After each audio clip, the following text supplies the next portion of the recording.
గుంటూరు అభివృద్ధికి కృషి చేస్తున్న కేంద్ర మంత్రి పెమ్మసాని చంద్రశేఖర్ పై విమర్శలు చేసే హక్కు వైసీపీ నాయకులకు లేదని టీడీపీ రాష్ట్ర కార్యనిర్వాహక కార్యదర్శి కనపర్తి శ్రీనివాసరావు మండిపడ్డారు. ఇరిగేషన్ మంత్రిగా పనిచేసిన అంబటి రాంబాబుకు పోలవరానికి ఎన్ని గేట్లు కూడా ఉన్నాయో తెలియదని, అలాంటి వ్యక్తి శంకర్ విలాస్ బ్రిడ్జిపై విమర్శలు చేయడం హాస్యాస్పదంగా ఉందన్నారు. బ్రిడ్జి నిర్మాణానికి అన్ని అనుమతులు వచ్చాయని, వైసీపీ నాయకులు వంతెన నిర్మాణంపై తప్పుడు ప్రచారం చేస్తున్నారని కనపర్తి శ్రీనివాసరావు ధ్వజమెత్తారు.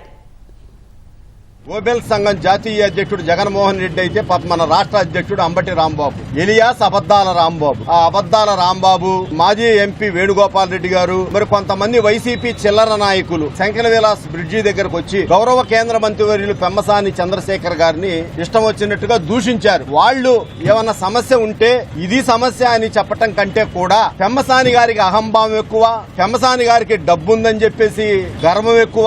అలానే నగరంలో ఉన్నటువంటి శాసనసభ్యులు ముగ్గురు కూడా డమ్మీ శాసనసభ్యులు అని ఈ విధంగా అవమానకరంగా మాట్లాడారు. నాయనా అంబటి రాంబాబు, నువ్వు నిన్నటి వరకు ఇరిగేషన్ మంత్రిగా చేశావు. పోలవరంకి ఎన్ని గేట్లుంటాయో ఈ రోజు కూడా తెలియదు. రైల్వే బ్రిడ్జీలైనా ప్రాజెక్టులైనా గంట అరగంటలో కట్టేవి కాదు. ఆయన 2 ప్రశ్నలు వేశాడు. ఐకానిక్ బ్రిడ్జి కావాలంటాడు. అతనికి ఎక్కడి నుంచి కావాలంట?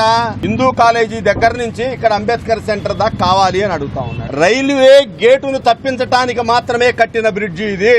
ఈ బ్రిడ్జిని ఐకానిక్ బ్రిడ్జి ఎలా కడతారు? పెమ్మసాని చంద్రశేఖర్ గారు వచ్చి రాగానే, కేంద్ర మంత్రి అయ్యి కాగానే నగరంలో 4 బ్రిడ్జీలకి సేతు బంధన్ కార్యక్రమం కింద రమారమి 390 కోట్లు శాంక్షన్ చేయించుకొచ్చి ఈ బ్రిడ్జిని ప్రారంభింపజేశారు.